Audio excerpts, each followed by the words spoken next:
time on a December here in Central Virginia. Keith Smith, happy Tuesday morning to you. Happy Tuesday morning to you. December 7th. Today is Pearl Harbor Day. That's right. It is. Well, there we go. Mm-hmm. Keep that a little in the back of your mind today, folks. Looking forward to it. I'll always love having the Erpies here. I like having old Nicholas sitting to the right of me. He and I are a bit of troublemakers, so we'll be fighting over the mic together. Make sure you share that mic. Oh, Play really? nice. Share. We're sharing. Troublemaker. Yeah, whatever. How are you, Nick? You feeling good? I'm feeling great. How are you doing, Jerry? I'm doing very well. You've done a fantastic job with the marketing collateral with Today Mañana I appreciate and it. Emergent Financial Services. Alex, before we start, you, my friend, how are you? I'm doing very well, very well. I love this time of year. Christmas season is one of my favorite seasons. Yeah? Yep. Same with us. Why is that? I don't know, there's just so much joy, and I love thinking about, obviously, what happens at Christmas time and what we're celebrating, and just Christmas and Easter, just to my two favorite times a year, probably. Traditions bring you closer together, and Christmas time is one of those times where you really have a tremendous amount of traditions, especially in the Erpy household, that we try to create new traditions just so we have more. Well, Okay. let's save this when we go live, because that's actually one of the questions I'm going to start off with. Is Perfect. What does a Nice. traditional Erpy Christmas look like? How much time we have? Xavier, how you doing, my friend? Well, I'm doing fantastic, as you can see by my attire. That I'm like Alex. I love this time of year. Same. Judah Wickower, are you feeling good? Yeah. All right. Thank you, Judah. We can rock and roll when you're ready. I'm getting direction from the director here. That's good. We like when he takes charge.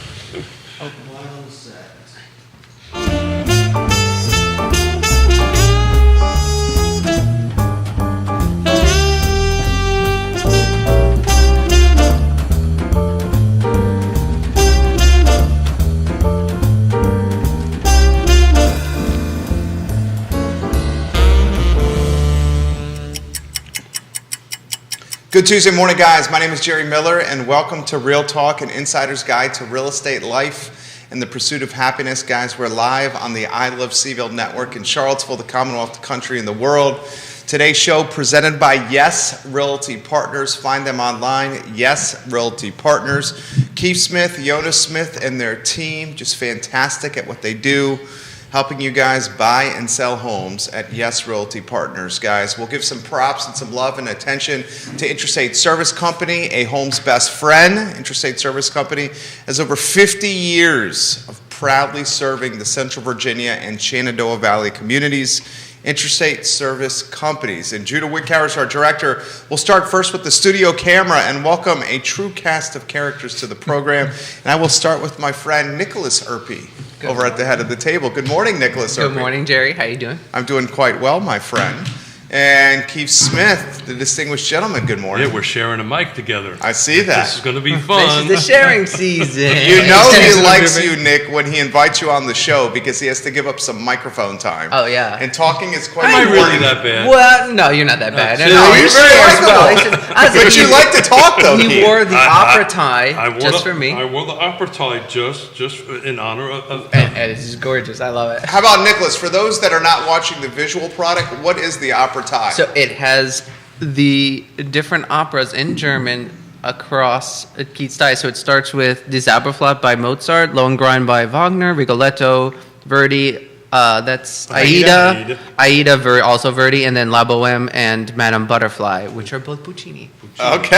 And I love it. It finishes off with Madame Butterfly. He knows his opera. I Without a see doubt. that. I love Okay. Well, there's a history behind the tie. This is my father-in-law's, and it was part of his gift to me when he passed away. And he has ties, and I have bow ties that are circa 1919, 1918. That I'm just afraid to actually put on. Come on. Because it's pretty neat stuff. Johnny Ornella says, Buenos dias, chicos. Buenos dias, Johnny. ¿Cómo está? We love J.O. He really likes it when the shows blend together.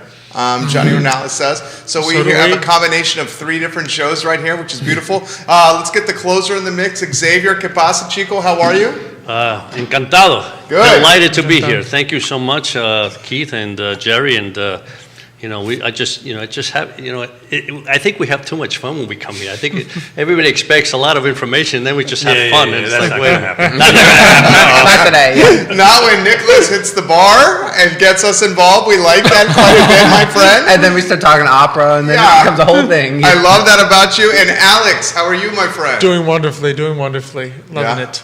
It's good to have you guys. Keith Smith, a lot of topics you want to cover on a glorious Tuesday morning, my friend. But I want to start with the holiday season, right? It's Christmas time. It's Hanukkah. It's a holiday season. So whoever wants to jump in, tell us about Christmas in the Erpe family. I'd love to hear about that. So, it's interesting because Christmas in the Erpe family had to blend two traditions, right? Because my wife's Italian, right? And I'm Spanish, but in our family we had Spanish and Cuban. So when I grew up, Christmas Eve would be Cuban tradition and Christmas Day Spanish tradition. So now we had to go from that to Italian tradition, right? So You do the 7 fishes?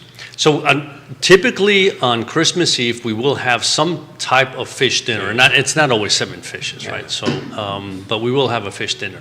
And then Christmas Day, we'll kind of rotate. Every once in a while, we all decide to do something completely different.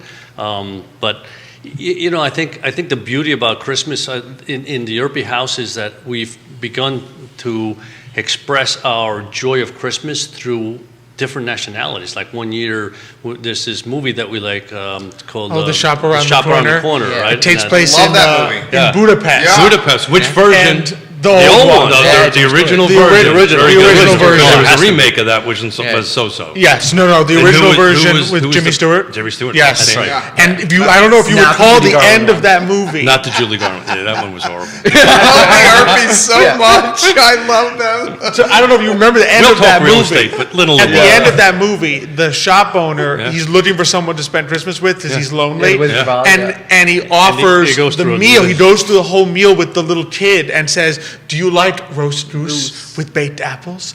And what is And it? he goes, What "Yes, he yes, say? Cucumbers with sour Cucumbers cream. with sour cream. There was the yes, red yes, the cabbage. red cabbage. And so one Jimmy Christmas soup. we literally made that. Like the That was meal the that he meal. listed off from the shop around the corner, we made and had It's a for neat little Christmas. story. It's a neat little love story because they write letters It and is. they're pen pals Exactly. and they hate each other and they turned out they actually loved each other. Exactly. And what I love about that one is it throws in also the other little side story with the lonely owner. shop owner. Yeah. That Yeah. at the end he finds What was his name?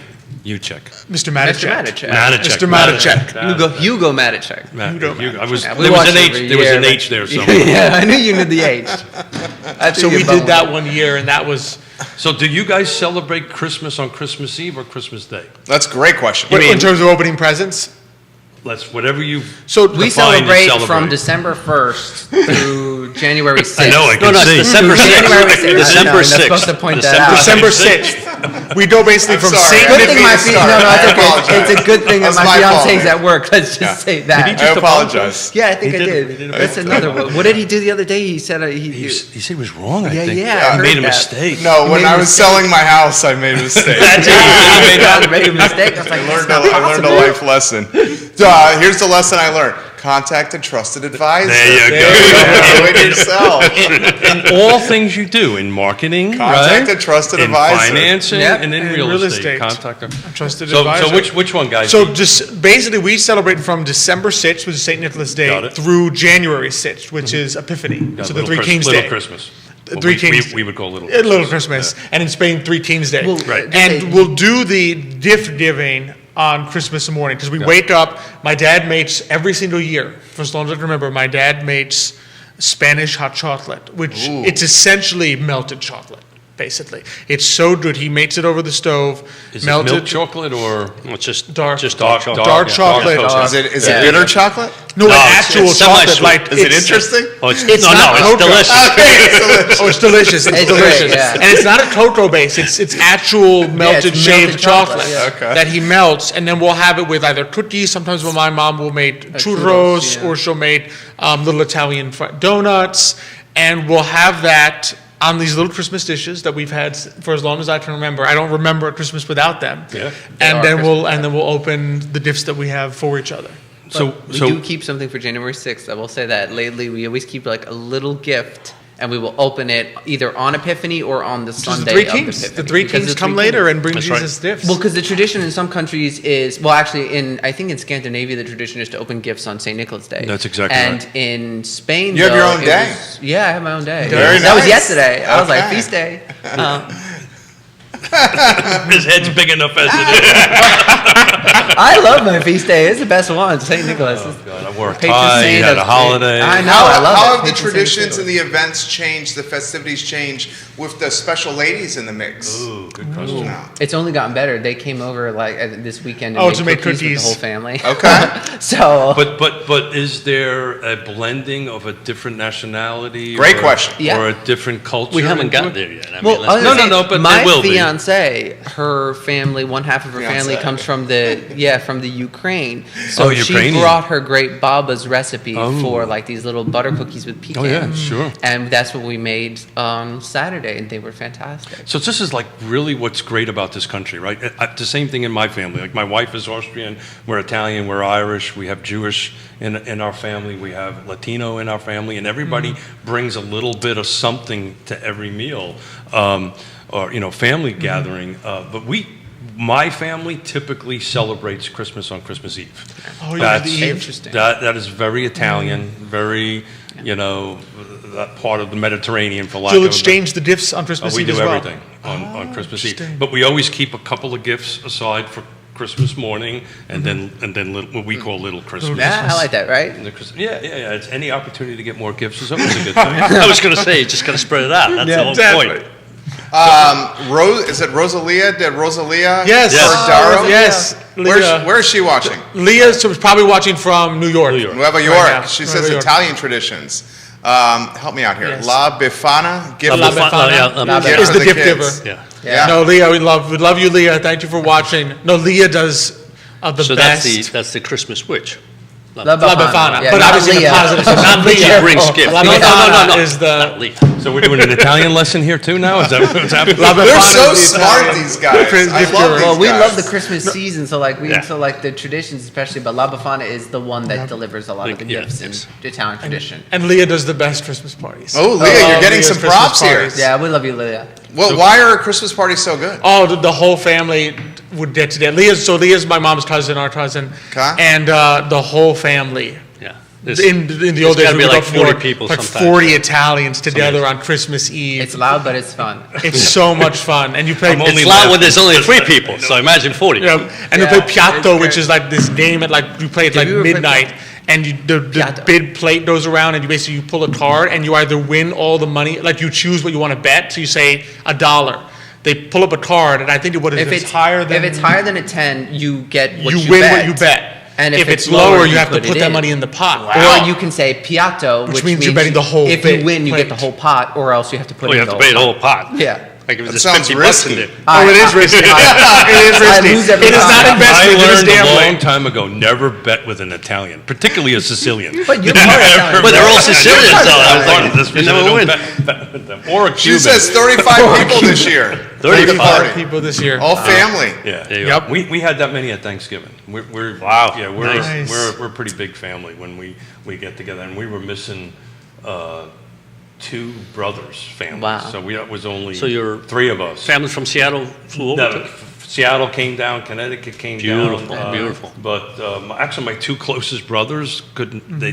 They ended up having like 15 people of their own, and so they did their own little thing. But we all got together at the end of the evening to eat a bunch of pumpkin pie, drank a couple of barrels of wine, and Barrels couple of wine. barrels Love of that, wine. Yeah. isn't that the way you're supposed to do it? Yeah. That's Sounds that's the great. way you do it. You bend your head Celebrate. and open the spout. Let's give some props to David Varell, who's watching in the Outer Banks via Hey, Dave. Ivy, Virginia. Now living the dream in the Outer Banks. David Varell, we love you. David Varell, when you're back in Charlottesville, Emergent Financial Services. These guys can help with so much stuff. Not that you need help, my friend. You're already living the dream. But Emergent Financial Services, David Varell, for even more wealth building. Keith Smith. Well, what they'll do is they'll make you better. Yeah, they'll make you better. David Varell is a great guy. I love that guy. Former business owner, exited his business, multiple businesses, if memory serves correct, David.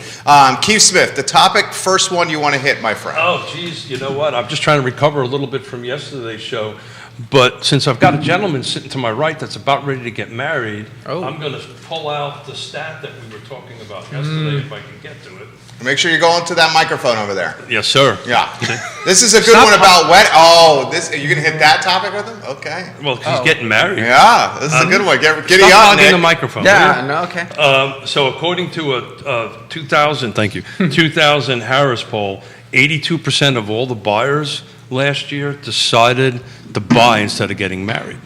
So what's happening, and I'm hearing this with my we kind of helped pay for the other weddings, but my youngest daughter was saying the same thing. You know, we gave them an opportunity. Hey, take this check and use it to go buy a house. But our youngest daughter's living in Seattle, so that check for the wedding wasn't close enough, to do anything with. But they said if they weren't living in Seattle, they would have did the eloping, they would have took the check, and they would have bought. So 82% of young folks are choosing not to go through the expense of a marriage and going ahead and buying a home. And I just thought like the big wedding, or like they're not getting married at all. Like, so they're tying the knot, but not at a big event. Yeah. So if you read into the article, it's we're not doing this 30, 40, whatever this huge dollar amount thing. They're going to a justice of the peace. They're getting married or whatever, but they're not spending the money on this huge event, and they're using the money to buy a home, which is what we talk all the time, is generational wealth. This article apparently came out too late for me, so Just a couple of years. I was going to say traditions are shifting anyway. Some people are living together before getting married, and so like all of a sudden the home becomes more important. That's nothing new, by the way. It's nothing new, but some people are making that decision. Like you have to. That's why it's a tradition. It's been happening for a long time. Yeah, well, it is. It's been happening. It's one of those traditions. And well, obviously, some people aren't doing that, but it is interesting that now, because millennials were actually the ones ww were like the latest. I read to get. Unfortunately, married. I don't have the statistic with me. I do.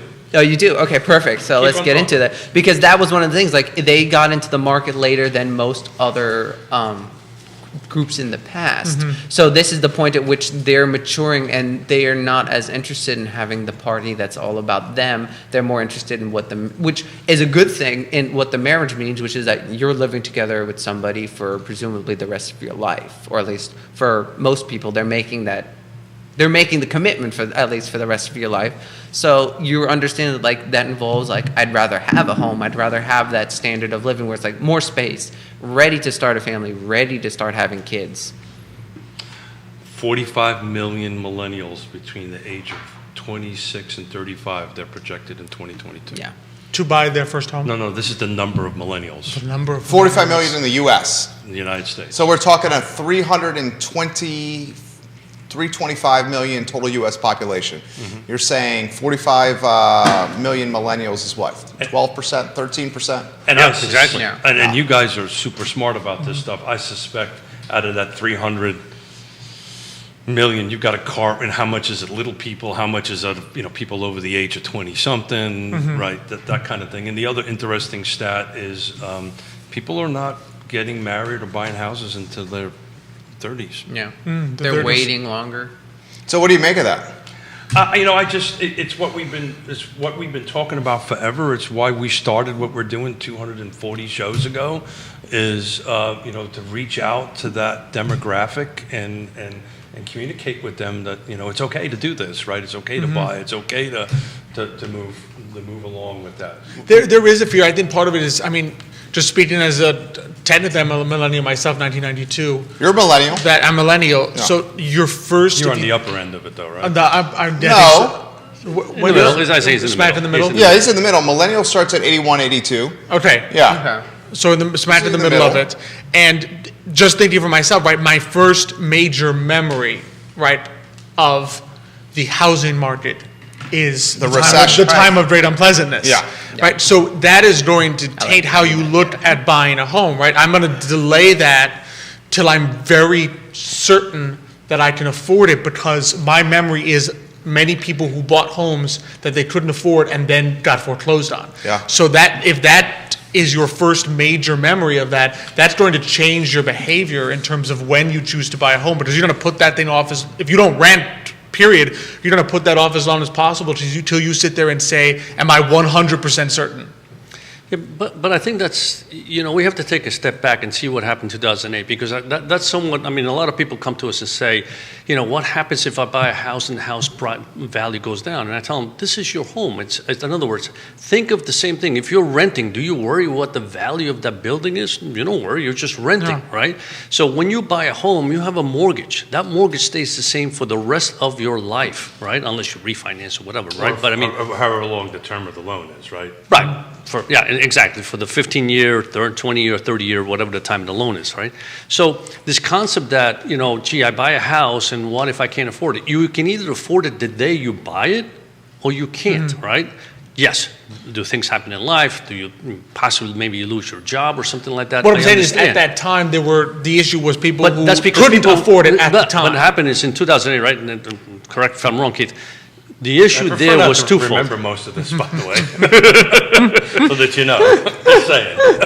But it's history, right? Are you saying I'm old too? No. They remember it. It's history. I'm only We go. You young part of fellas. what happened there was that the housing market had been going so strong that people were now buying homes without putting any down payment, right? No skin in the game, right?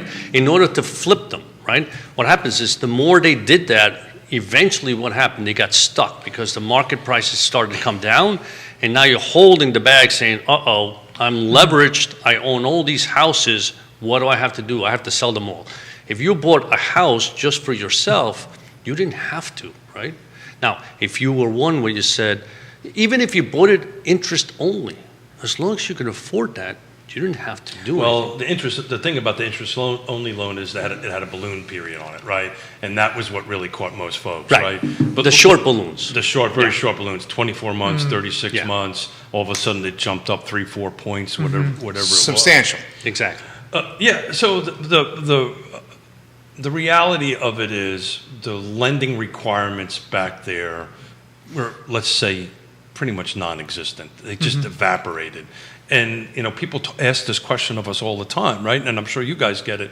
Are we going to have a repeat of that? And I don't mean to sound Pollyannic, how do you say that? Yeah, that's good. No, I like that word, yeah. Was that close? Whatever it means, yeah, it's great. There you go. Pollyannic about this. But I truly believe this. The systems are here to really safeguard that. Now, we were talking yesterday, and we're going to have a mortgage broker, Scott Morris from Ross Mortgage, come on Friday. They're starting to talk about no-doc loans and stuff like that. So, Xavier, you remember them, right? Right, exactly. So, that you might want to explain a little bit of what the impacts they had then and what they could have, or anybody. You're asking me to explain what you what do I for a already living. know. Yeah. so I prefer not to say it out loud. I'll let somebody else do it. No doc loans are basically what, if I'm correct, that basically means that they will give you a loan without really looking at your finances to see whether or not you can afford it, what kind of collateral you have, and without any doubt, that was part of the issue that we had. Well, the second phase of that was that if the appraisal worked, well, the problem was the First Bank of Alex and was using Nikki, the appraiser, and again, Southern Italy. I can understand that. It looks good to me. So jumping. That's the kind of risk that you don't like to see, right? In other words, so far, so good on the housing market. It's been booming. It's been going very well. Granted, low interest rates have fueled that also.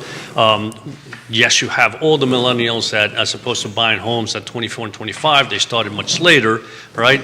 And so you see that continue to come. I see no reason why we should go to no doc loans whatsoever. Continue on the process. Make sure that it works. Because, we've talked about this. There is a short supply of homes. There's more buyers than sellers still, and more buyers than there are new homes. So why do we need to pressure anybody, or why should we lower the standards if there's not enough buyers, if there's enough selling inventory? It's being done for a social justice equity That's how movement. That's how 2008 started, right?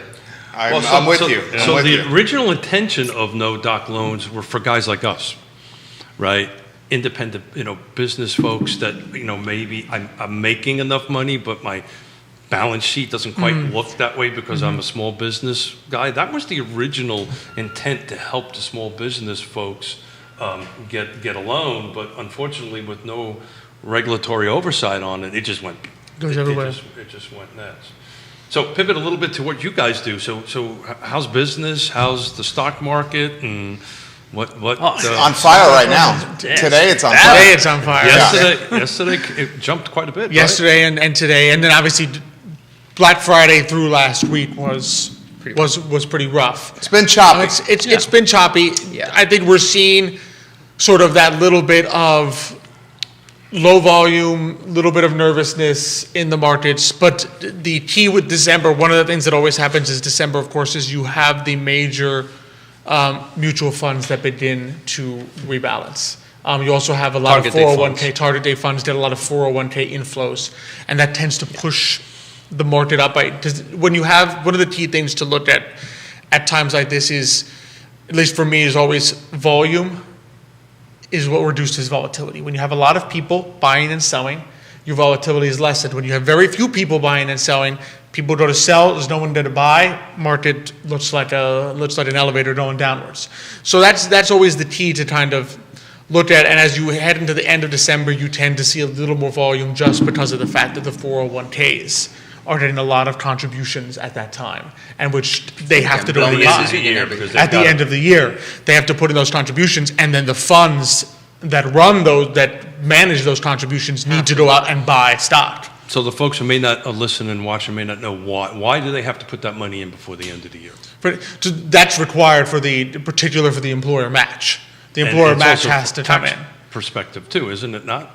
So exactly. So the 401ks and the simple IRAs have a December 31st deadline, as opposed to like your typical traditional IRA or Roth IRA, which gives you till April 15th. So if you're your own small business, let's say you got a simple, your Roth IRA that you've been putting money in, you can actually make a 2021 contribution all the way up till April 14th of 2022. If you have a business plan, a simple IRA 401k, It's March, right? yours needs, well, the business matching portion can go in March. The employee portion put in his own. has to be done by December 31st. So that's an It's a important year thing end. for folks that are watching that may be, working for a company that matches that they need Oh, to make yes. sure this is done by the end of this year, right? Absolutely. You need to make sure, we always advise people, the key is you got to fit, what's the percent of your salary that your company's going to match? So let's say your company says, I'm going to match you up to 4% of your salary. You want to get your 4% into that 401k before December 31st, because then your company's going to have to match that 4%. If you want to put more, great, but at least get the free money. Get the match. Match. Up to Please match. up to that percent that they're matching before December 31st is your key. So what do you think is the rest of the year here? We have, 24 days left of this year. What do you call it, the Santa Claus rally? The Santa Claus rally. It kind of is. Yeah. Are we going to see a Santa Claus rally here? Well, traditionally we see it, and I think it's Traditionally. part of what Alex was saying. Even though that that's changing a little bit. A lot of people put money into their 401k plans On a regular- basis, right? However, when you think about it, a lot of target date funds do their asset allocation at the end of the year, and target date funds, as you know, for people who don't understand what they are, let's say you're Alex's age and you think you're going to retire 30 years from now. So that target date fund would be It's a 2051 2051 fund, Target right? date fund. So that means that literally this fund has to become less and less risky over time. So by 2051, it's shifted out of a lot of stocks into other safer instruments, right? So this asset allocation happens at the end of the year for many funds. So think about it. If the stock market was down just a few days ago and you're doing an asset allocation, and bonds, as you've seen, have really rallied in here from about a month ago, now you're taking money out of bonds, putting into stocks or other areas, and so that fuels the market. So all this adds to the fact that at the end of the year, the markets have a tendency to do a little bit better. What do you think, Nick? Jump in here. No, I was just looking because I was going to jump in and say that, but my dad caught me on the bull. I mean, Sorry. Interestingly enough, no. Well, the funny thing is you called it the Santa Claus rally, which is a much better term, but I had heard it called the whales of investing. among a lot of the investors. It's just that a lot of Did you say whales? Whales, yeah. yeah. Because the target date funds are because are the big ones. they're the big fish. They're the ones that come in at the end of the year and are buying. So you realize a whale's not a fish, right? I know. Okay, Yes. just mammal. checking. Just It's a checking. big mammal. Well, you know, Just checking. kind of like a fish. They're in the ocean. No, it's not like a fish at Kind of all. like a fish. I know they're mammals. Yes, I'm well aware. Just checking. that's Yeah, no. You just like to embarrass You're the me. one that just wanted Well, watch to make sure you're paying attention in biology. Yeah, no. I got to come up with a big word next time for Keith. Because now that I know I'm sure you will. More than 3 syllables, it'd be a big word for me. physiognomy. Go ahead, I'm sorry. I don't know, but I guess just to reiterate, that was just the main point is that like if when that happens, and I was just saying volume, it's going to make it more stable, and as we know, stability is something, as QB was saying yesterday on the air, the stock market tends to like that. Most markets tend to like. I mean, the freak out that we got over Omicron was just also, it's one of those things that whenever you see like a dip like we had, or the week that we had, sometimes it's waiting to happen. Like we haven't had a really large. I mean, we were talking about this the other day. We haven't Since had Q1. we haven't Since the had first quarter. Did that even qualify as the correction? Was that Did a that correct- drop did it? 10%? No, so some sectors dropped about 10%. Okay, yeah. so I mean that was literally the first correction, because the correction in Since the market March. is minus Yeah. 10. Yeah. That's the first correction So since part March. of what Yeah. happens is that you just get like almost like the pressure builds, and then something's going to come pop it. So the question is, was it Omicron? Was it the fact that the market was just primed for a correction, Was it or Powell? I mean. It was all these factors. You and see all how he happened tries at the to get me same in trouble, time. right? Yeah. So, but exactly. So, I mean, it's one of the things that it was waiting to pop, and then and let's face it, a lot of people are sort of like, when bad news comes out, they're looking, they're like, now's a good time to take my Take some gain on gains. this. Now's my good time to take my gains on this, and then reallocate. Why would Powell do the tapering press conference at the same time Omicron is breaking globally? Because I mean, he put fuel on the fire. isn't the I brightest think bulb. well, I wouldn't say that. Oh, I would definitely say that. Yeah, no. My experience with this stuff is probably there was a total miscommunication going on here, and his handlers, whatever information, probably didn't make it to him. But I want to rally this whole conversation back to real estate. Right. When you guys were chatting, I just did a quick historical search. What was this Dow in 1981? Did you look at my numbers? Well, he doesn't have it up. It was under 1,000 points. Yeah. 1981. What is it today? 33,000. 32,000. What was interest rates back in those days? 12, 13, 14%. Yeah. What are they? 3 or 4%. It's just, that it seems to me, and I'm not a market guy, this needed to be adjusted a little bit. It kind of felt a lot like the housing market back in 2000 and But we're not at the recovery points. We are not at, and you've pointed this out many times here, we are not at full recovery here. No, we're not.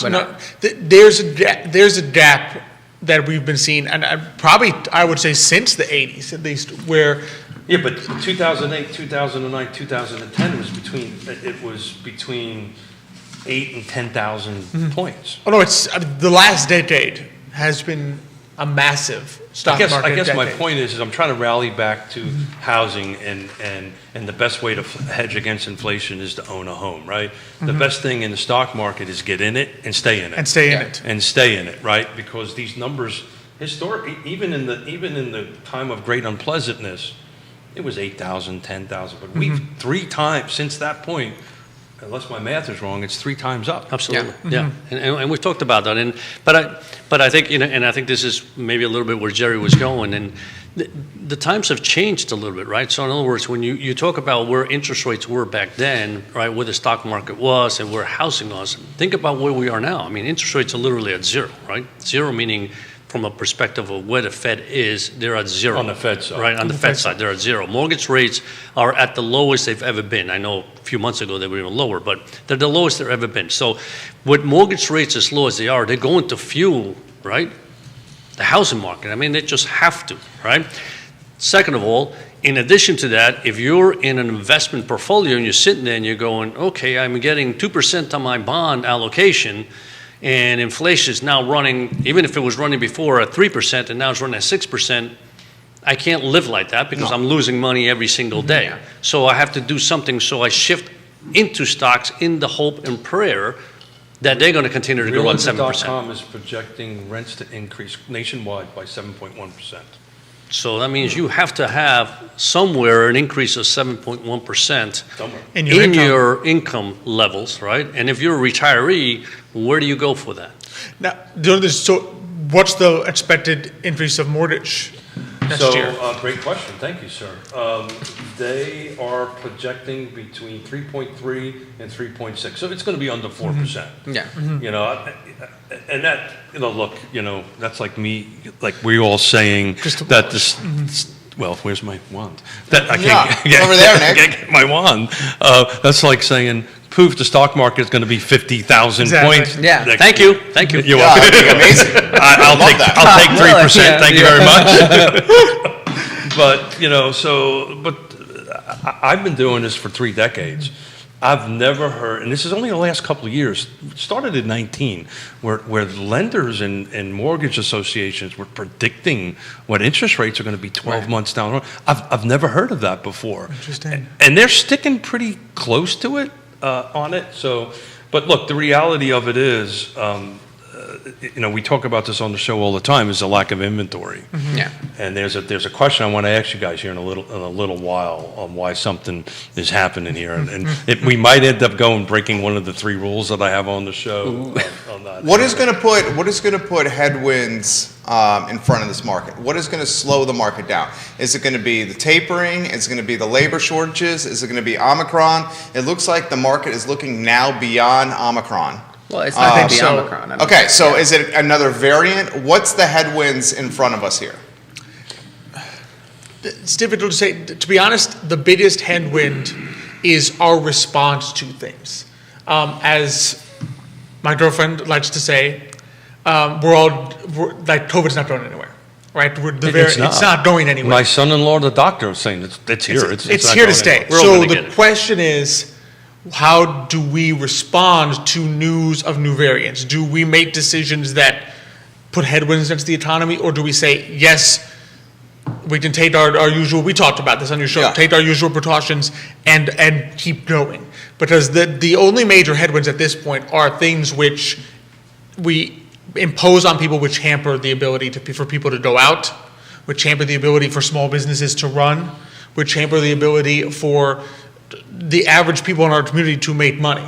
And So you're that's- saying the headwinds are government involvement, and our- overreach, and our own government decisions. overreach. Our own decision. I mean, if the government doesn't tell me to stay home, but I choose to stay home because I'm acting out of fear, that's the equivalent of the government saying you must stay home. Xavier, So you're choosing your words carefully over here. I see you. No, I'm not He's choosing my laughing at words. me I just, 'cause I I'm just biting my think, tongue. so when you talk about headwinds, and I don't think of it as headwinds, what I think about is, you know, what black swan event is going to occur. And one never knows, and that's why there's black swan events, right? But there's so many things going on that are going to push the markets up and down throughout the next year. I mean, China is one, right? You have China. Yeah. You have the COVID. It seems like every time something happens, you know, there are cities and towns and mayors and whatever, there's chaos, right? And that's not good for the economy, right? You have certainly a situation where the supply chain has caused inflation.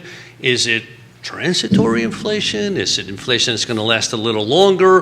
What's the Fed going to do? So there's so much uncertainty out there right now that the markets have to digest this. And every once in a while, as you mentioned, if 2 or 3 happen to pop up in the news at the same time. Same boom. week. Exactly, same So, week. so as a guy who does this on the periphery, this is really not my thing. I'm a real estate, you know, I'm a dirt guy. I got to have dirt. I got to have sticks and bricks Right. is how my brain operates. But it seems to me a lot of this is less about economics. A lot of this is less about technical stuff, more about, you know, emotional stuff, right? Information, news. Well, some of it, Powell and the tapering is economics. And, That I would agree. Okay. That I would And agree. Powell in the, I mean, I'm going to get out of the way here. I love your take on Powell so much on the program here. Powell just needs to be quiet a little bit. Well, the whole Fed needs to be quiet, and the reason is because they put themselves into a hole, right? I mean, they put themselves into a rabbit hole that is very difficult to get out of, But right? Xavier, what was the big difference in 1980, 1981, the early 80s, and today? What's the big difference? The biggest difference is back then, right? The amount of debt and the amount of size that the Fed balance sheet had was almost nil. So it was a lot easier for the Fed to come in and basically begin to control the markets through interest rates than they are today. They allowed interest rates to go down as low as possible. The government has borrowed trillions of dollars. Which the the Fed Fed has has bought trillions of dollars. So we're sitting here and we have a situation where the interest payments today are like $440 billion, and the average interest rate on funds today are about 0.5. Imagine if we double that. Now you're doubling the amount of interest. So in other words, they put themselves into a hole that they say, yes, we'd like to raise rates because inflation is getting out of control, but even if they raise rates by 1%, what is that going to do? Nothing. So you can't raise rates to the point where you're going to squash inflation because it's going to destroy The government. the government. Yeah. So where I was going with that? Yes. Where I was going with that. Tell me. The big difference between 1981 and now, if Powell said something in 1981, it would take weeks to get around the world. It would take days to get around the world. Now, if Powell says something, it's instantaneously around the world. And I read an interesting article. China, is now saying that its real asset is data. It's not gold, it's not oil, it's not anything. It's information and it's data. And it was an interesting article that I read on that. Now, they have the ability to mine it because of their system. And interesting is data we have freely given them. Well, then that's the By whole. our own That's volition. a whole show into itself. Understanding data, down. though, is also like a key, which is why you see Sure. so many people like jumping on board of like companies like Snowflake and Palantir, that they're like data cruncher, data understanders. Data science. Data science, right? Because I mean, you can't just like collect data because it doesn't mean anything unless it's like You can statistics. interpret the data. You have to be able to pick it apart. You have to look at it from all angles. You can't just be like, okay, here's data. What does it mean? So You in know? that article, the Chinese government has set up so that if your children are playing a game, they only can do it 3 hours a day and only on weekends. Their phone won't work. They will not be able to actually Interesting. access it into that. And that's all about data mining. Yeah, yeah. and It all is. that stuff. So That's pivot a about little control. bit. Excuse me? It's about control. Yeah. We all kind of lived in that part Yeah, of the world. exactly.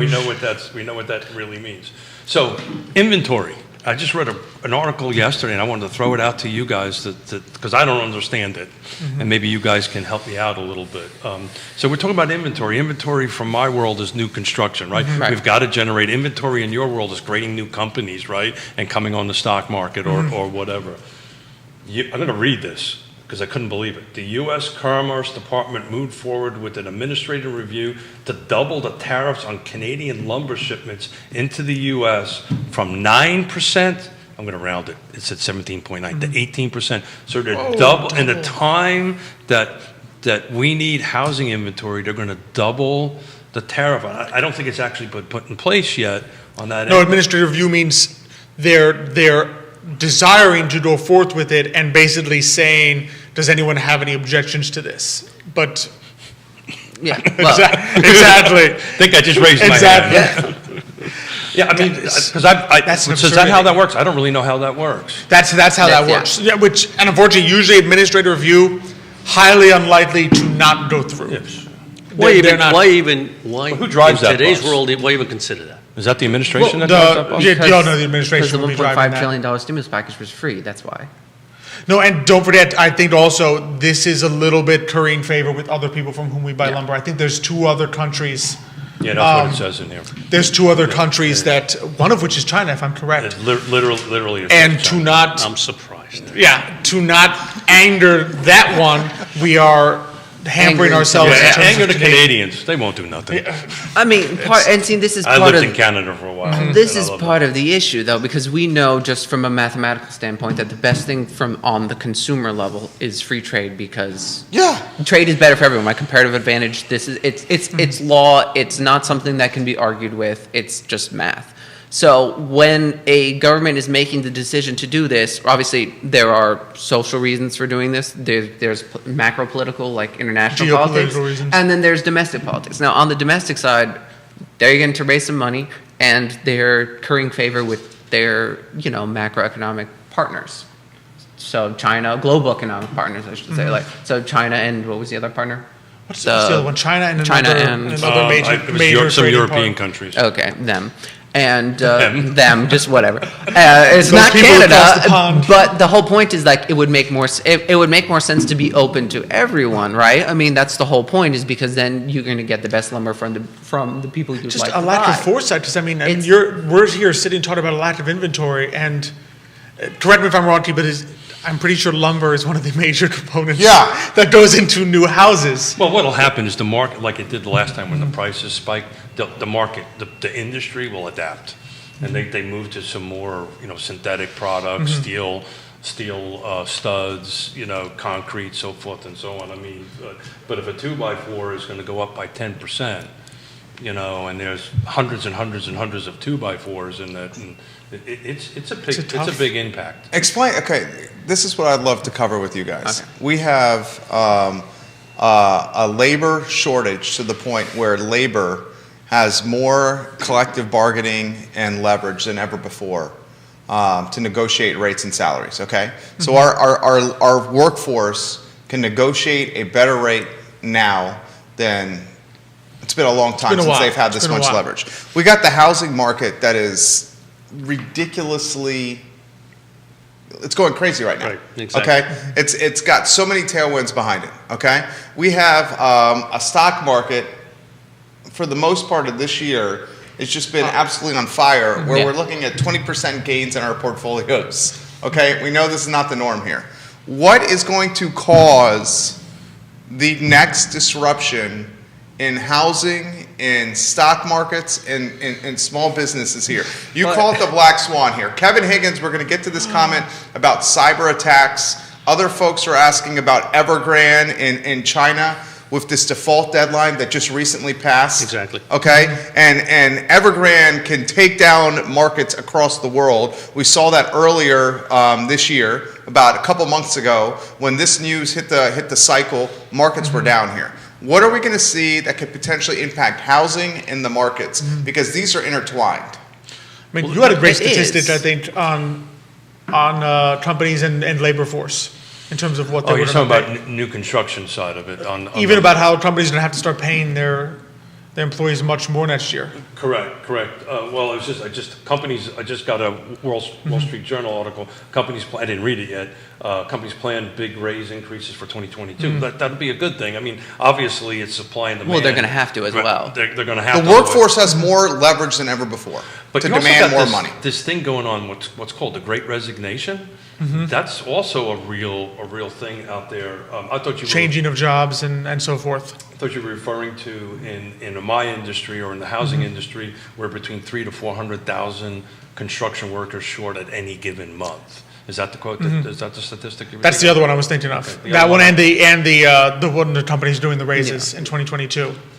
Yeah. So it's What do you think, Xavier? What are your thoughts? So, it's really interesting because even Yellen today came out and said she doesn't understand why, there's still so much labor out there that hasn't been picked up, right? She says, I just don't even understand it at this point in time, right? So she's having trouble with it, which is the Treasury of the U.S., right?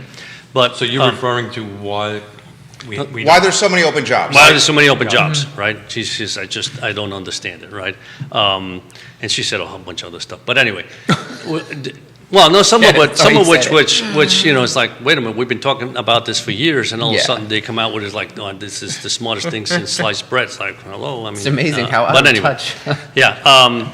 Again, Jerry, I don't think anybody has a crystal ball. What's going to create all this to stop going and moving, right? And I don't think anybody really knows. But without any doubt, and it's the same thing that Keith mentioned, right? Information gets out to us so quickly, right? Sure. But think about, and everything we do, I mean, and I'm sure most businesses, all their information is up there somewhere in the cloud. Well, the minute that your internet goes down, the minute that something happens, I think there is an enormous amount of businesses that have to be shut down, meaning like I can't work. I don't have data. I don't have information. My system's not working. I can't get to my software. I think that's a big issue. That's an interesting thing you should say. On this 2020 Realtor magazine article that I was reading, it has much of stat. They're talking about 1 in 4 folks will be moving from the city out into the county because we have broadband to go and do this. So what you're saying is a broadband interruption or an internet interruption? He's talking about potentially cyber attacks. Cyber attacks, yeah. If you have Yeah. a cyber attack, I mean, we had them here already, right? We had Sure, the the pipeline oil got shut down, pipeline, yeah. right? And we had the food. So if something happens of that sort, it can crash an economy very quickly. And that's okay. So that just came in from one of the listeners, Kevin Higgins. Perfect timing. Recent cyber attacks seem to have suddenly gone away. Thoughts on how future massive attacks can impact the economy, fellas? He also adds, it seems certain to me that this country is not prepared and unable to respond to a series of mass attacks at once. If our supply and information chains take a big hit, writing more checks to attackers may not be enough. Can you imagine if Visa got attacked? People couldn't get home because they couldn't get gas in time. So this is a guy that's alluding to cyber attacks, which is timely for what you're saying here.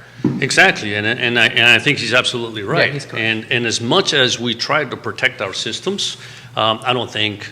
And the most important thing is one is protecting your system at work, right?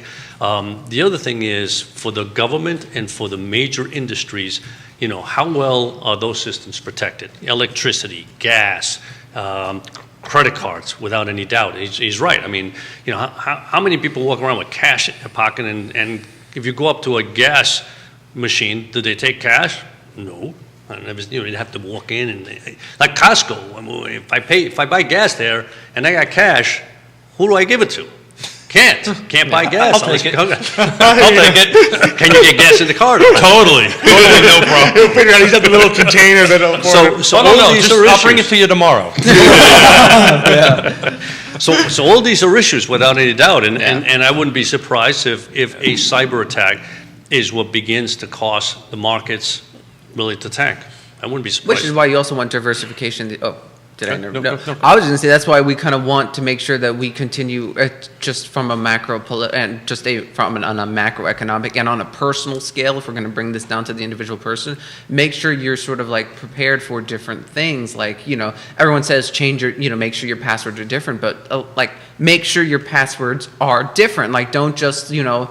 Just don't change a number here and there. Make sure you're going through the proper channels. Like if you keep you know, there's a reason that we have cash. And yes, I know you can't really, like, it's harder to go into the gas station and pay with cash.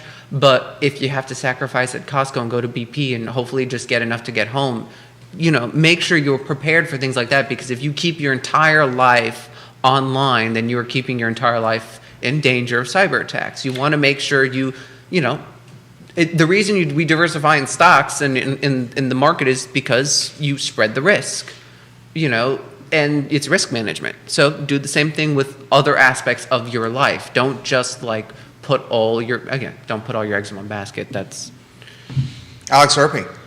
No, I think it's interesting what I think we're seeing, not just on this scale, but on the whole, in terms of the global supply chain, is companies have become very lean in order to make profit.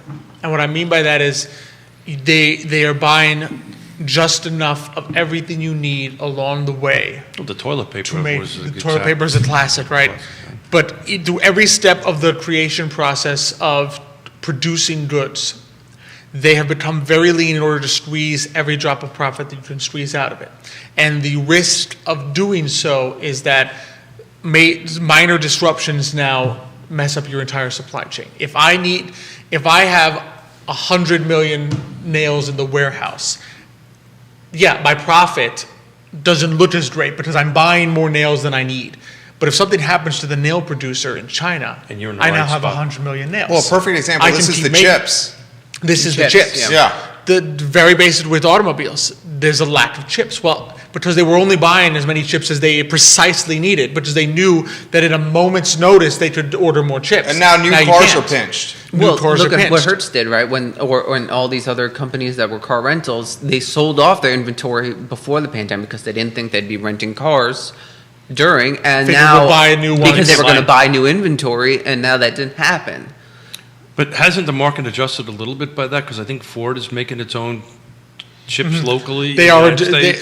they're beginning to taking adjust, some but time, there's but- your sort of disruption. Yeah. Sure. Massive 6 months. disruption. Yeah. I mean, it was a major disruption Yeah. for a time being there, and now they're attempting to, which may end up being a good thing, that you bring back some of these industries here and say, I'm going to make this myself to make sure that I'm protected in this way from these kinds of disruptions. I mean, interestingly enough, did I interrupt you again? Go. I was just say, interestingly enough, this has happened. Like this has happened before in the sense of major disruptions that break global supply chain, global change of business. So, for instance, one thing I did remember is like World War II. Changed a lot because companies that did business across Europe or did business with Japan had to break their existing business relations because you were literally at war with the other country. And then when it started up again, there were more efficient routes created because you had to now innovate because you weren't using established partners. So part of the problem is that you have the balance of like having someone that you trust is great, but it can also lead to inefficiencies in the market. The market will come, human behavior will come create disruptions. Those things will break, and then you will have to create new efficient ways of doing business and then create the trust. So it's always a balance between those two, but it's interesting because here we talk about Taiwan Semiconductor couldn't make enough chips for the entire world now. Yeah. So now everyone had to start doing their own. Will that lead to better results? Like will Ford have now, hey, we can do different things with these chips that we weren't doing before. That we weren't doing because we were just buying them. It's hard to know, but we'll see how those things play out. Obviously, my father is Well, a little historical giving me the context to face, that. yeah. During World War II, we were not buying as much as we are buying from overseas right now, right? Right. We were not so dependent. This happened more in Europe. I will admit, this happened in Europe because especially with Britain, because Correct. Britain was doing a lot of business with Germany, France, who were major industrial partners at Versus the time. now. Versus now. It's substantial is coming from overseas. Now everything comes from everywhere. Like a pencil is Yeah, built to 40 countries. and certainly when the containers back in the 70s came to fruition, the way they created containers that went straight from the ship right onto a truck, right? That created that.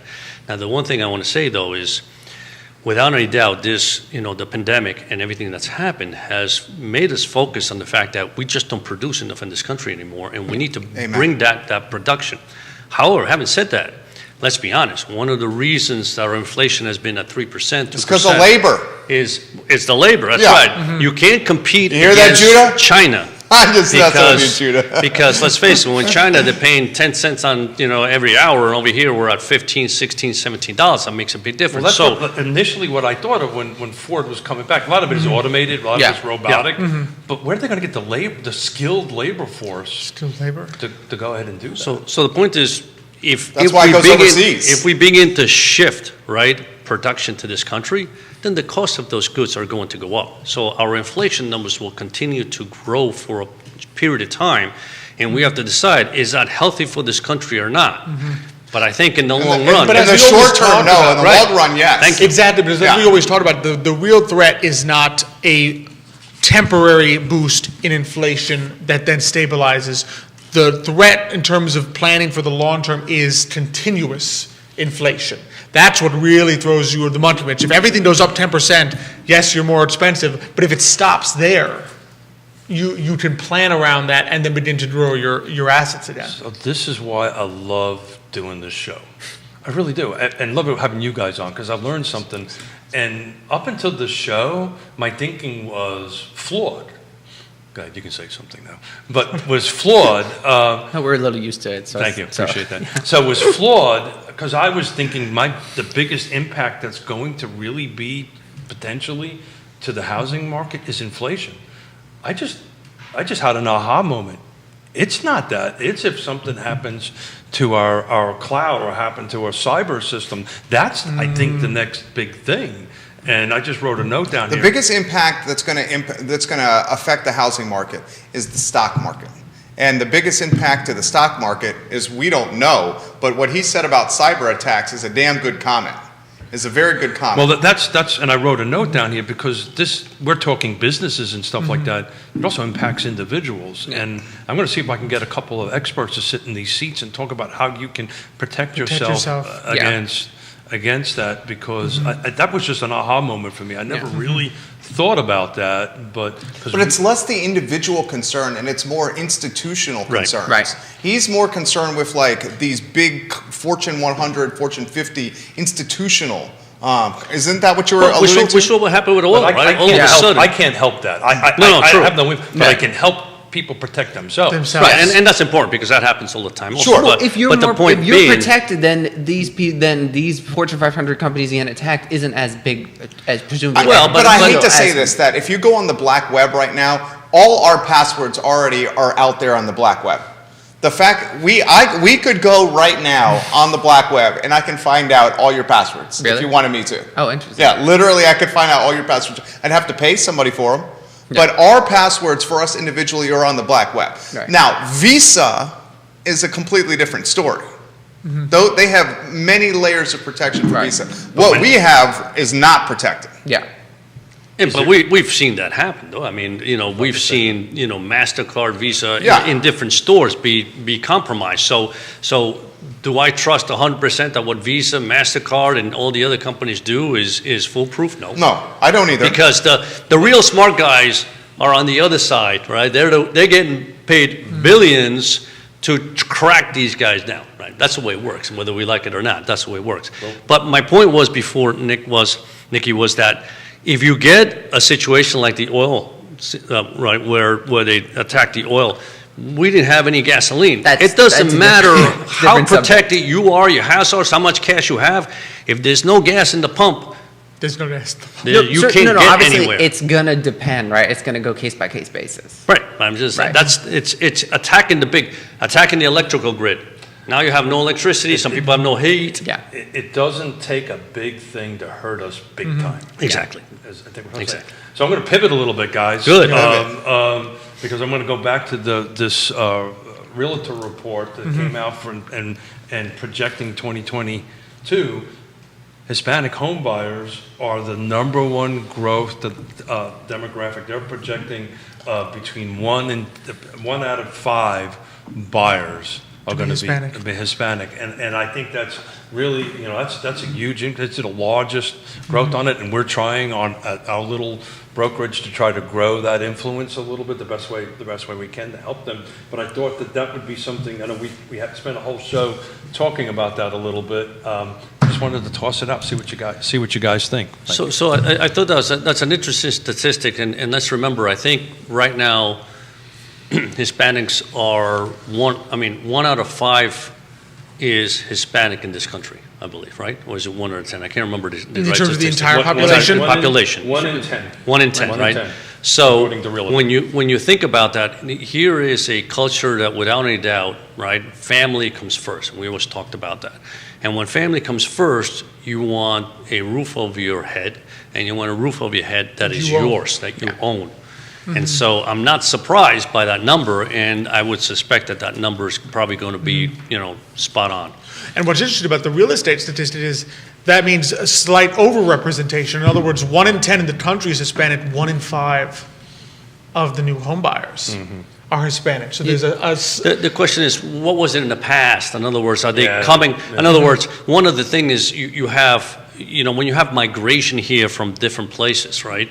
Sometimes it's that second generation that then begins to buy, or it takes a little time. I mean, you come here with not a penny Well, in that's your what I'm saying. It pocket. shows you It takes a few years. the buying power in terms of home ownership with Hispanics is even greater than you would guess merely by the number of Hispanics that are in the country. It goes back to this. Your buddy helps with that too. I was gonna say the phone. Yeah, well, that helps getting information But out. in the sense that, what I was going to say is that, jumping off my dad's point, you migrate from another country in the old days, and you probably knew this, like immigration from Palermo in the 1800s and early 1900s. Like you tried to do things like you had to rent, you had to scrimp and save. Most families didn't buy homes because they didn't think that was something possible yet. They were just trying to make do with what they had and get like a better life that was just good enough. Both sides of my family, I'm second generation to own a home. Yeah. My mother and father was the first. I was listening yesterday. I was like, yeah, I love it. But right, and that's the point. I think now on our side, like now, if I'm correct, and my mother probably knows this better than I was, at my mother's side, they didn't own a home until when? Did they own right away or did they rent? because she was told that they rented, I believe. So they rent it, yeah. They rented, rented. immigrating from Palermo. Palermo. So on my mother's side, it's Palermo. But on your side, they ended up buying. Well, on my wife's side, some family members were able to buy a home. Yeah. The issue is that it's not immediate, right? They don't come No. here until years later. Just like my parents, they bought a home, but it took them a good 9-10 years before they had the ability to then buy a home. Right. You know. Perceptions are changing too, in the sense that like now younger people, especially even younger migrants, are like, this is something you do in America. Now you come, you don't just have opportunity. It's not just the job that you I get. think that's why that number's so high. Yeah. When you speak to immigrants, and it was the same thing with my wife, right? When she came over, the first thing she said, "We're buying a house." Yeah. House. Right. Because even in Austria, that's not an easy thing to No. do. No. It's the ownership is very difficult in some European countries, and that was the first thing she wanted to do. We're going to buy a house. We're going to buy a house. We're going to buy a house. We saved up to 20% because back in those days you didn't do anything unless you had 20% Exactly. down. On that end of it, that was. And it's funny, we complain about it a lot. I think that there's challenges with buying a home, but it still remains an integral part of the American dream. Like, it's still what many people. And it's not Want? historically something that people did. Most people did not necessarily own. There's a famous book by a Sicilian writer, Giovanni Verga, and the translation to English, they changed the name of the book to The House by the Medlar Tree. And the entire story is that this family loses their house because they couldn't afford it, and the entire rest of the book is about them trying to get the house back. That individual house back. That one house, because it was their family, and they had to rent and like live other places, and it wasn't there. But like owning your own home, and I mean which is the essence of the novels, like the essence of a tragic story about a family that loses a home, is like, you want your home. It's your house. It's kind of like how Quentin Beckman was talking yesterday about like money isn't just an object in itself. It is a means to get something else. It's a matter right? of place. It's interesting you should bring that up. So when my father-in-law passed away in 2009, we were in the middle of the time of great unpleasantness. They had a home in Yona's home place, and unfortunately we couldn't hang on to it because we didn't have the fiscal means to do that, so we had to sell it. Literally, we're trying to buy that house back. Yeah. Literally, we're trying to buy that house back. So mainly because we want to send our grandchildren over to see where Yona's from their her heritage and their home place on where that's at. Literally, that was happening this weekend. Yeah. We're trying to figure out how to buy it back. Good for Wow, you. good. Yeah, but That's great. That's something that people. You sent us the article this morning about people not having their forever homes, but at the same time, that's different from when you're coming from somewhere where you didn't have a home at all, and now all of a sudden a home has importance because you can set down roots. It's the same story as like when the Italians came over and started making huge amounts of food. They used to do that because it's like, you're in America now. You can do that. You can show off how much food you have. You show off that you have your own house. You have your own Well, things I don't know about about that. you. I've been in Italy long enough where I couldn't eat my way off of the table. Wow. But when my grandmother was growing up, all she had for dinner in an entire day was a piece of fish. Sure. Love that, Grandma. What do you think is going to slow the market down? Me, personally? Yeah, housing market. The housing market? I don't know. The lumber seems to be like a really bad. I mean, listen, there's a lot of things that could slow. We talked about a whole bunch. I Can mean, prices get so out of whack that it could slow the market down? Yes. I don't think there's any doubt Yeah. about it. I mean, Are we approaching that? Well, So let's put it in I historical. was waiting. You can jump in. Yeah, thank you. Historical perspective on that. But with this whole 2008, 2004, 2006, the appraisers, the system is keeping that down. We as real estate agents spend a lot of time trying to get the price to match with appraisals, right? It takes three entities to buy a house now, buyer, seller, unless it's cash, and an appraiser and a bank Right. on that end of it. So these appraisers are saying, no, that house is not worth $50,000 more than what the market is, and now the buyer is going to have to come up with the cash to go ahead and do that. So it's not going to have an impact because it's cash out of their pocket. They're not borrowing $50,000 more than what it's worth. So I don't know if this makes any sense, but I think the appraisers or the system is going to keep that process in check. You know Does what's that push happening. down with demand at any point? That's what People I'm wondering.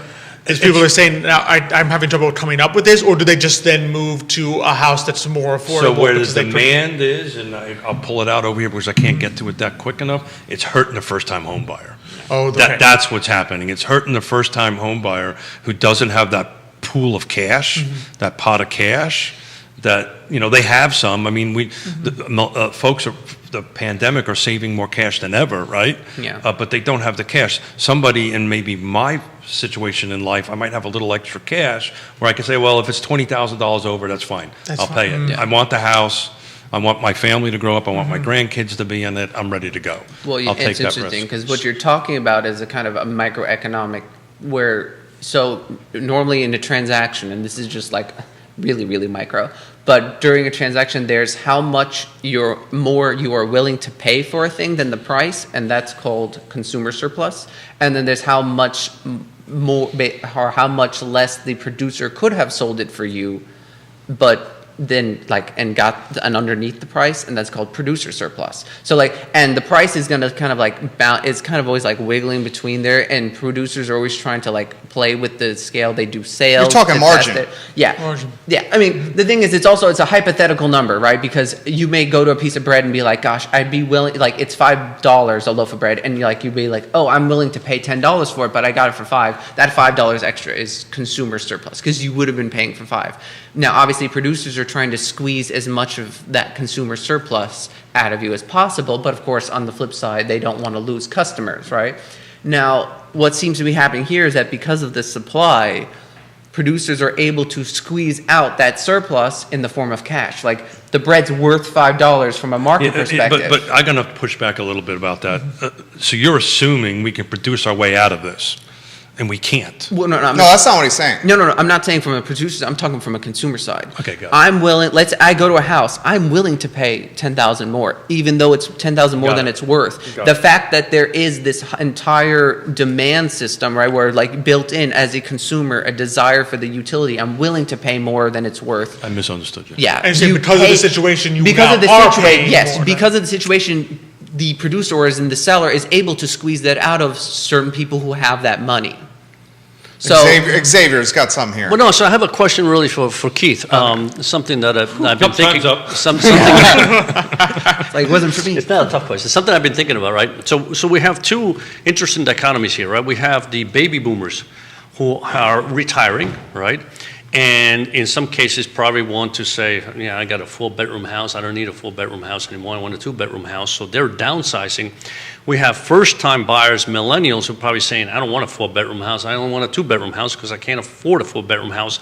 So we have it seems like we have the same folks we have two different folks looking for the same house. But as you mentioned, the difference is the baby boomer says, I've got $1 million home here, and I'm trying to buy a $600,000 home, and I'm good to go, right? Or whatever it is. I'm just throwing a number out in the sense that they've got the cash because they've got cash in that house.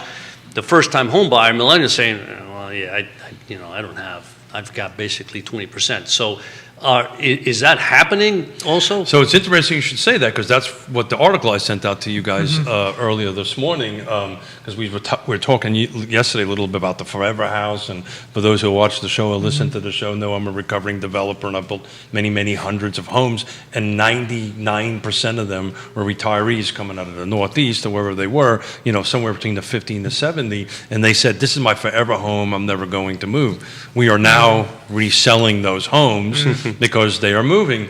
And there's a couple of neat bar charts that Wall Street Journal has done. They've done a survey between 2019 and 2020. Downsizing was up in it was less than 10% of the market, and it was from 56 to 95. The lower ages are not downsizing. So that number isn't very, very big. But the interesting big numbers are life changes, 35%, and household, which is for the go ahead, help me out here, but the 20 to 30-year-old group, and then the household health. Thank you. Health of the members was my age group, 60 and up. So no, that's the 75 and up. The health. Don't do that to me live. Don't do that to me live. Yeah. I was like, you're not that old. You're not. No, I was combining these two. That's well, that's true. Okay, that's fair. So between 60 and 95 is between almost 35, almost 50% of the market. For So for health reasons, Health they're reasons. moving out of their home. That's exactly right. Which is, I'm having conversations with my parents about that, Yeah. same very thing. Which is something you think about. I mean, so I'm curious, as two people, this is even more of a personal thing, as two people who, obviously in the next 10 years, Nick and I are people that are going to be, probably in the next 5 years, people looking at first-time less. home. What do you, so You're how- engaged. Yeah, so you're living less Me, than that. less. You're I know a less than realist. that. Yeah, no. Well, hey, listen, you know you'd get That's the what I'm call. saying. How do you navigate, how do you? Can you give me the Yona? That's what the phone I was calls. like, hey, Keith, how's Yona doing? You're basically saying, she how there? can you buy a first-time house? Yeah, in other words, how do you navigate that with someone who's young and a first-time home buyer, given the market that you're looking at? I mean, is it just adjusting their You expectation? hope Emergent or- Financial Services kills it. And you are. Yeah, which they are killing it. Yeah. So you've literally touched on a show that I'm trying to put together, and you just volunteered for it. A first-time home buyer seminar, right? Where we would have a conversation. We will bring your better 7/8. That's She's not going to come on the show. Really? We're going to have to bring Okay. Alex. We're going to put a wig on Alex, and he'll pretend to be. He'll stand in That's for what it the is, a better wig. 7/8. that's just today, right? He puts the wig on, or does he do that regularly? Just We're that one going day. to talk about that. That's another show. I've got a hat. Yeah, the hat, the Gandalf hat. But that's that is literally a show that I've been concocting in Yeah. my head to come in. What is that conversation like? Well, what's your strategy? I don't want to get too personal. You don't have to answer this, but I don't think Strategy is there A, it get is. married, B, call Keith. yeah, there you go. I It's a mean, good strategy. I mean, the funny thing is, I didn't mention this Hey, to you Yona, yet, talk but to one Nick. of the things I talked about with my fiance was like, you're gonna have to have a cup of coffee with Keith and talk Yeah. through, because part of the thing is that, or at least for me, I'm like, I don't want to. So She my really fiance, wouldn't come on. She wouldn't come. She's on. working. First of all, she's working right Yeah. now, which is why she's not listening, and so I can say these things. But You realize this gets lives Recorded. on. And yeah, I know. you realize- she'll watch the show realize I'll know tomorrow where and the be link like, is to "What?" text to her. No, you can just, I'm We'll texting bleep her and be these like, you were parts. mentioned on the show extensively. Hey, Judas is a realist. Go ahead, Yeah. say something. Say something awful. But one of the things we talked about is like, at the same time, you don't want to be able to like, okay, I can afford this house now, but it's going to cost me a 40-minute trip to work, because So the first conversation is not money. it's not money. Okay. The See, fir- finance guy. Yeah, I know already that. wrong. And, well, the first conversation is for us to understand what you and what's your fiance's first name? Elizabeth. Elizabeth's real needs and wants and desires are. Where are they now? Where do they want to be in the short term, and where they want to be in the long term? The Big mon- kitchen. That's- Okay. Well, Start, big kitchen. you're actually getting to home already. Yeah, I know. Right. I This just is need- more big. So what's your vision? You're going to have children. When do you want to have children? Those type of conversations. We want to, we've just met for the first time. So we just want to get to know each other. What is your goals? Then we'll work into the conversation is, have you looked around a little bit? Well, yeah, I have. Okay, great idea. Have you talked to a trusted advisor like Scott Morris on, what can I afford? What programs are out there for first-time home buyers? Yada, yada, yada. So it's a much more complicated conversation other than, well, if you don't have 5%, see you next week, Yeah, see you right? next That kind of thing. Okay. And most of the conversations we have with first-time home buyers is reach out to Emergent Financial, if you're not quite there yet, or Scott Morris, or help you try to get your finances get your credit rating up a little bit, which I'm sure is all fine. Get that Roth IRA opened up. Get that Well, kind of it's stuff. interesting because you talk about the same process we do right off the bat with the financial planning, because it's goal based. Because again, like as Quentin Beckham had mentioned yesterday, your goal is not necessarily to save money, because as we know, saved money is what's it called? Save Money money. store of value. Money is medium of Future exchange, expenditure. store of value. Right. Meaning It's a tool. It's a tool. It's a tool. It's a tool, and the only reason you save it is in order to be able to purchase things In later. the future. So in the with future. India, when How you- important is buying a home with the age group you're in? Ooh, great question. I mean, I can only speak personally, but it's significant. And maybe this is because I'm in a finance space, but I suspect it's the case because I have some friends and I suspect similar. We all have this kind of sense that renting is not what we want to do long term. When you rent, you are shelling out a lot of money per month to something that is not yours, and which is basically just lining someone else's You're not pocket. investing. So I'm going to answer that question for you according to the stats. Oh, what's the here. survey? One of the questions, never moving. only 6% was between 20 to 30 that answered that out of how many thousands that they. Oh, say that they would never move. They would never move. In other words, they would stay in their rental or something like they would never move, meaning go in to buy it. Then, so around 12% were the 30 to 40, then it starts jumping up, in the late 40s, all the way up. So I'm assuming you're in that age group. I don't really know how old you are, but I'm assuming you're in that. I think you're 28, right? 29. Yeah. So you're in that. You're in that 22 to 30. So you're in that. So in other words, highly unlikely to say I would never move. No. Or Exactly right. So Exactly. you're looking for that home That to next buy, opportunity. that next is opportunity. that? And to be honest, even for me, I'm sort of looking at it's the same thing we were talking about before. It's not a forever home. In other words, you look around at the home market and you sit there and say, there's a good chance I will end up buying a home to build equity in it with the understanding at some point I'm going to swap it for something else. I'm not going to move straight into a home that I will then be living in for 40 years. And it's not a disaster that that's the case. Because the building equity, in other words, I would rather buy a home and build equity in it and then move to a larger one than pay rent for a bunch of years, build no equity, and then move to a larger one. So that's why between 22 and 40, almost 50 to 60, if I do the math right, about 50% were life changes. You got married, right? You wanted to move out of dad's house or not, or dad and mom's house, Dad gets Or tired dad of and you. mom want you to move out of the house. Did you say mom wants to move out of the house? No, I said your dad and mom want you to move out of the house. Yeah, I was going to say. Oh, yeah. But it's interesting because in that article you sent me, I had two big takeaways. One was that some of the people that got interviewed for your Wall Street Journal article had said that the reason they wanted to move was because of other factors, like their house no longer fit what kind of like their personal aesthetic. They wanted to have a change. Another was that they wanted to like move to a place that was like either closer to family or like was more about their lifestyle change. Like they want to be closer to a city so that they could like go to restaurants and do this and It's that. not about money. It's about lifestyle. The only thing is there was one where her property taxes were too high.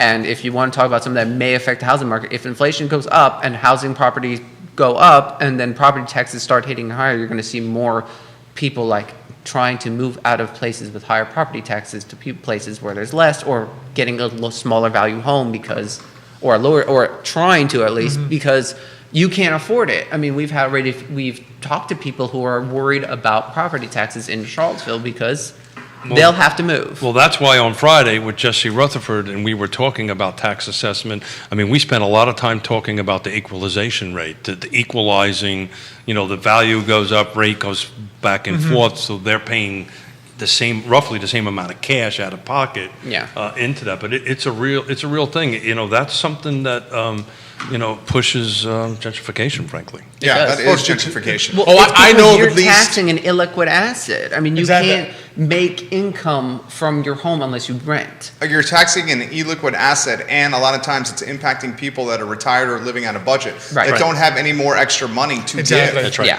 So it pushes them out. This is a question for Xavier from Kevin. If people are saving more money than ever, could that be the reason why we have a labor shortage, Xavier? People may have conditioned themselves during the pandemic to live on less, very similar to what Nick said with the mother eating one fish per day. But I think that just lasts, that kind of philosophy will last very little. In other words, you saved a lot more under a period of time, but will those savings survive for X number of years? It may be short term, and you say, for the short term, I don't want to get a job, I don't need a job, maybe I'll do something different. But over the long run, I think we all need, you need some income beyond your savings. And Americans typically are terrible savers. Yes, they are. Historically, Yeah, that's correct. historically we're horrendous. And the only reason we were good savers last year was because there was there's nothing nothing to to do. do. Yeah. And the government gave me a whole bunch of money. And So the it's like- government forced us to stay home. Exactly. Yeah. So, And I then mean- they gave us free money. Exactly. So all three said, this is Yeah. great. Oh, Your Save quality, you got so to think about your much. quality of life. Some You of have us to. traveled, I'm just Yeah. saying. I would say, but you got to think about your quality. Like you can stay home and script and eat one fish a day, but I mean, first of all, that was my grandmother, right in Sicily, and they didn't want to be doing that. Like Yeah. they Right. had Yeah. to. They weren't happy with you the one had fish to per eat. day. Yeah, I was about to say you had to eat the head and everything if you wanted to be full for the next day. And I'm sure most Americans aren't necessarily eating the whole fish. So Well, that keep was in during the mind. Great Depression, right? Yes, that was during the Depression and the war. The war was yeah. really bad for Italians. Like, it was hard to go Well, fishing. my mother-in-law used to tell me stories. I mean, that woman, God love her, she could take a chicken and stretch it for like 2 weeks. Yeah. It was just unbelievable. Yeah. You fit out all the ways. They How do you use stretch a everything. chicken for 2 weeks? I have no idea. You eat She's every- passed on. She Soup, went- croquetas. I mean, there's a Yeah. whole bunch of stuff Yeah, you yeah, can do yeah. with a chicken. Well, I mean, we just did it with our turkey, right? We've got. Yep. I've got like gallons of turkey soup that we freeze, and we'll. Yeah. You know, Jerry, the Turkey secret soup? is you're eating the parts that you, as Americans, probably don't eat generally. I think You're that- not going to make pasta and peas with chicken livers. I think that very well said. That's great. I love it. I love it. But most Americans cringe at the thought of like gizzards and other things that So make I food met so great. I met Yona for about a week, and she said, "I'll come on over. I'll cook you dinner." You know what she made me? Chicken liver. Chicken liver. It was excellent chicken Yeah. livers, and you know she was like, "Oh, and I like this is something my family always used to eat, right? This was a thing. It's not Yeah. unusual, when you have Right. European background. Yeah. And so it was funny. Yeah, We try had- it with the Boston peas. It's great. Yeah. This is an interesting question. One you may not want to answer. We're going to ask it anyway. Okay. Okay. So I love it when he sets them up. I know. Stephen, watching the program's got a two-part question. Says, can you ask the Erpies if the markets are now past Omicron and the impact it could have? So we've touched on that briefly. We did. And then the follow-up is, how would they characterize President Biden so far with managing the economy and growing the economy through a year in office?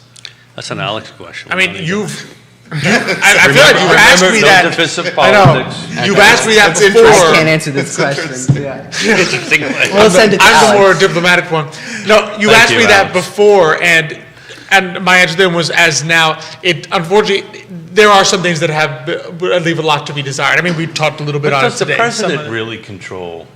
Oh, the president Yeah. has a lot of influence. He has influence, and Yeah. ultimately, He sets the the tone president and is signs responsible the for bills. people he hires. Okay. In that sense, because as we can see, the Commerce Department has making some decisions that are a little bit baffling. Some of the gas price decisions have been doubling the doubling tariff. the tariff. I don't get that. Makes no sense. A lot of in terms of the energy policy, has been rather baffling. Only in the sense of Baffling? Is that the word you want to use? Baffling is Baffling, the only really thing yeah. that is used. Because I mean, Confusing, you make frustrating, moves to constrict, horrendous, aggravating. Well, you make moves to open up the strategic reserve, which is using oil. So just things of Instead that of saving nature. it for an emergency, like you're not thinking properly. Things of that nature, I think we are seeing that the inflation has just not been managed particularly well. And impossible, one of the things about economics, right, impossible to know what the counterfactual is.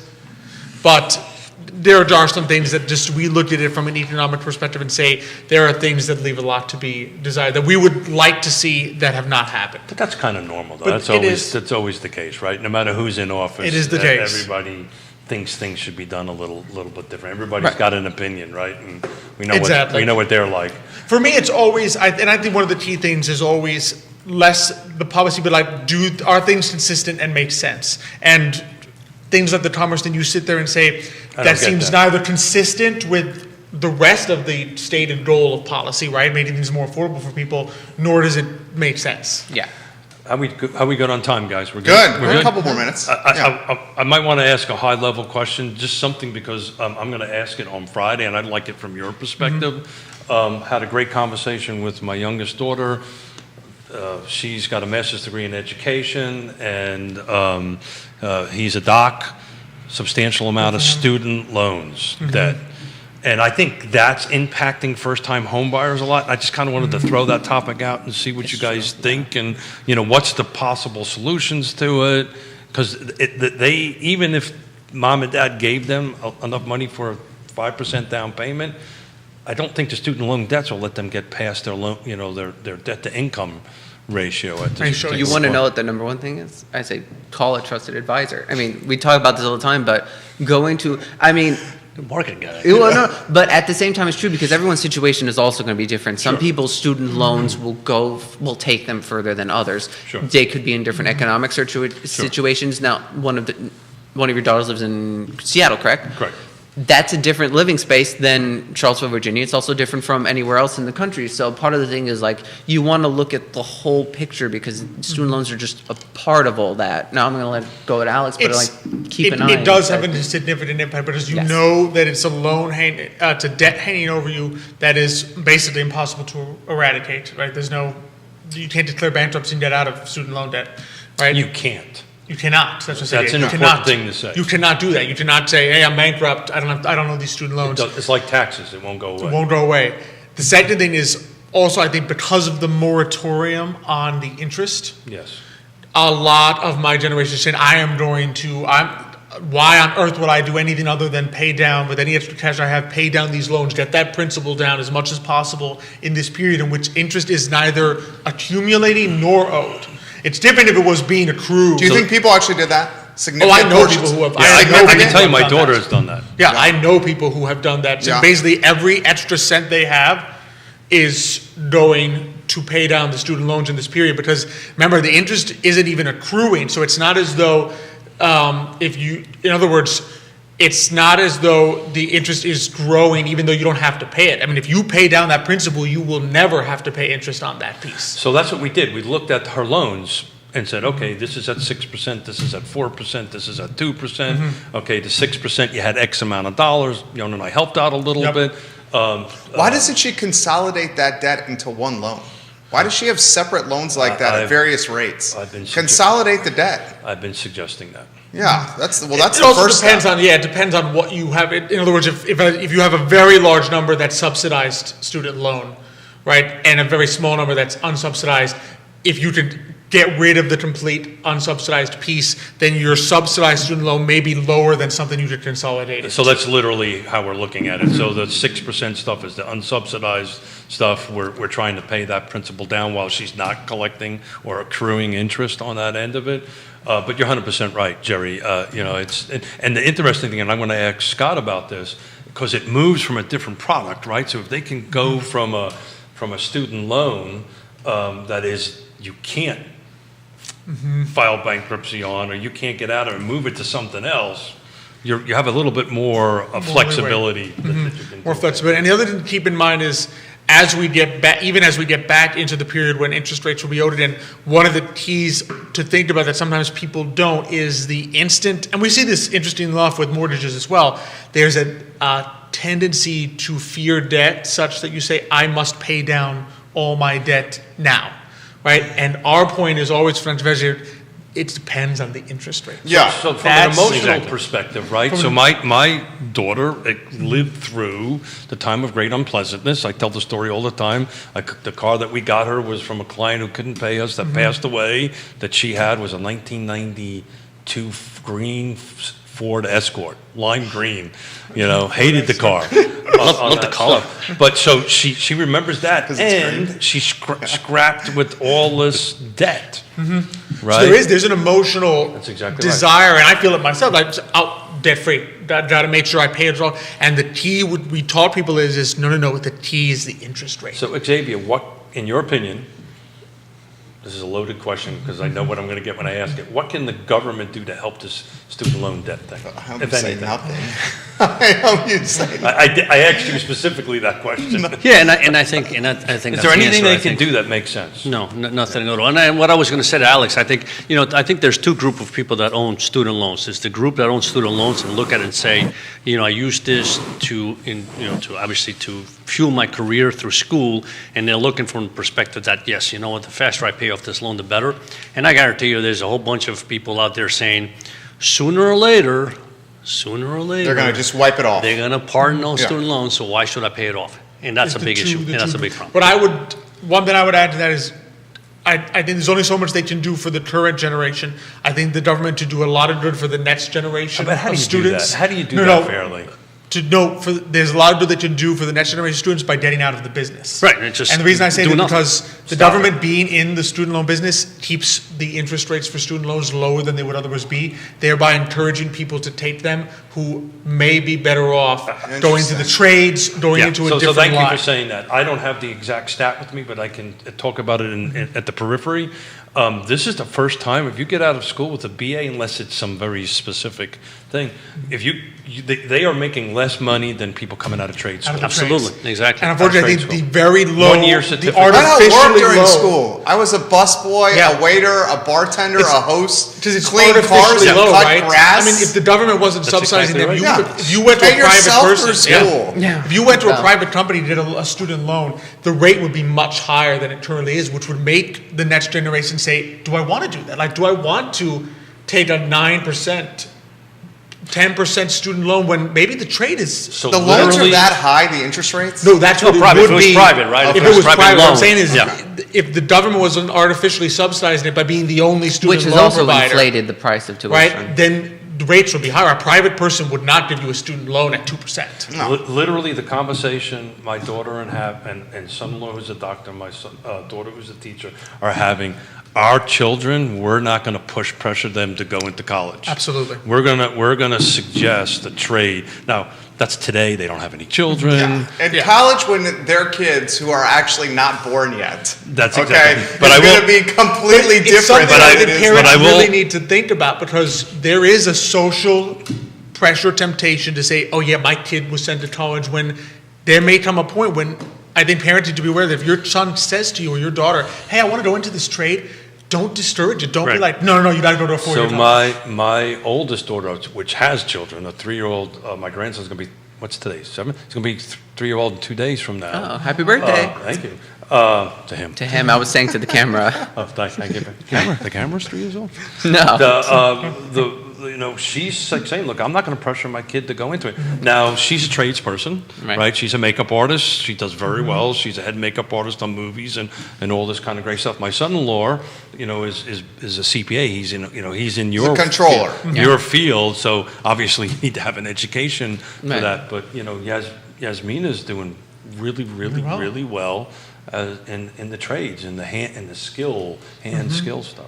It's not something to, don't give in to the social pressure of the four-year institution and let it override what can be a financial standard of living that you can get a really good one.